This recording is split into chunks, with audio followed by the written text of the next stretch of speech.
Bonjour, nous allons entamer aujourd'hui, dans le cadre du chapitre 1, les acides aminés, une activité concernant la classification des acides aminés. À l'issue de cette activité, l'étudiant sera capable de classer les acides aminés.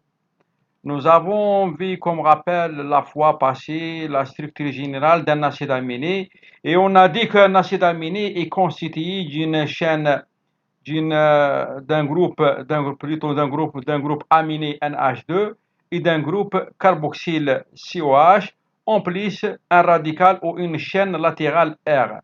Donc selon cette chaîne latérale-là, selon la nature de cette chaîne, la polarité de cette chaîne, donc on distingue deux grandes classes des acides aminés. Donc, on a cité la fois passée que les acides aminés, 20 acides aminés essentiels qui entrent dans les activités biologiques. Donc, ces acides aminés seront classés selon la nature ou la polarité de la chaîne latérale.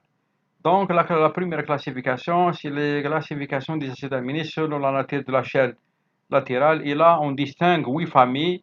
La première famille, c'est la famille des acides aminés hydrocarbonés. Donc, la chaîne latérale ne contient pas un groupement fonctionnel. Elle contient seulement des atomes de carbone ou d'hydrogène. On note dans cette famille la glycine, l'alanine, la valine et la leucine, isoleucine. La deuxième famille des acides aminés, c'est les acides aminés hydroxylés qui contient un groupement hydroxyle dans leur chaîne latérale, un groupement OH. Et donc, dans cette chaîne figure la sérine et la thréonine. La troisième famille, c'est les acides aminés soufrés qui possèdent un carbone de soufre. Et on note là la cystéine et la méthionine. On a la quatrième famille, les acides aminés carboxyles qui contiennent dans leur chaîne latérale un groupement carboxyle.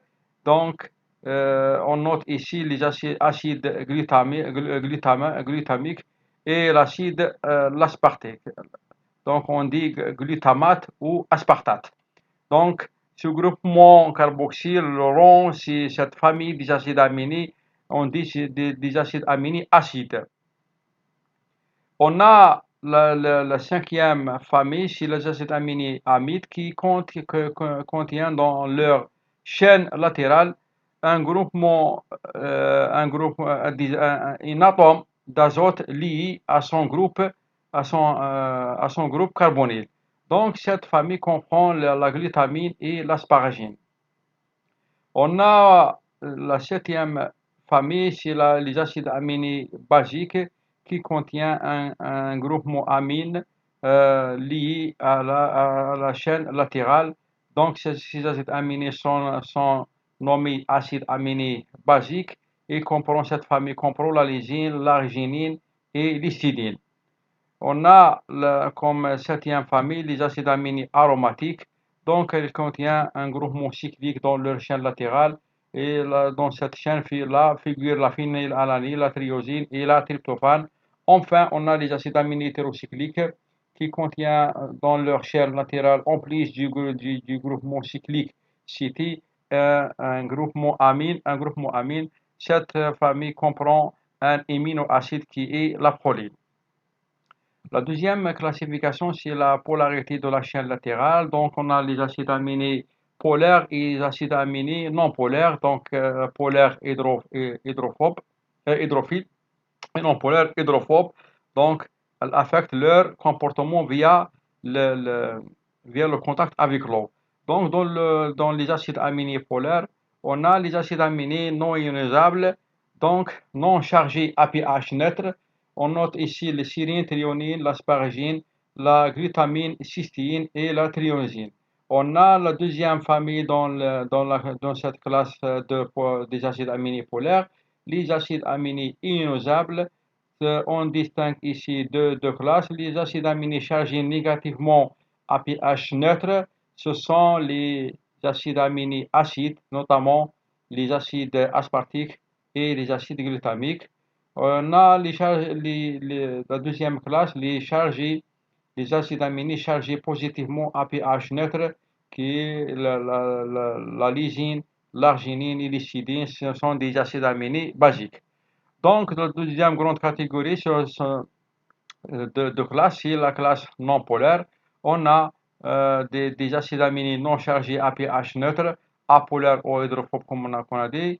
Et cette famille-là, donc, elle contient l'alanine, la valine, la leucine, l'isoleucine et la méthionine. Il y a une autre classification qui est basée sur le caractère essentiel. Donc, on a des acides aminés essentiels et des acides aminés non essentiels. Les acides aminés essentiels qui ne peuvent pas être synthétisés par l'organisme, ils doivent être obtenus par l'alimentation, donc un apport extérieur.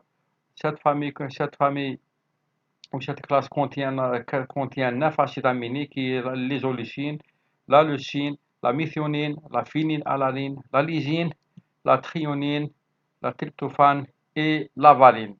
On a les autres acides aminés qui sont dits non essentiels, donc elles peuvent être synthétisés par l'organisme comme la glycine, l'alanine, les cystéines, la cystine, la serine et les autres acides aminés. Et merci pour votre attention.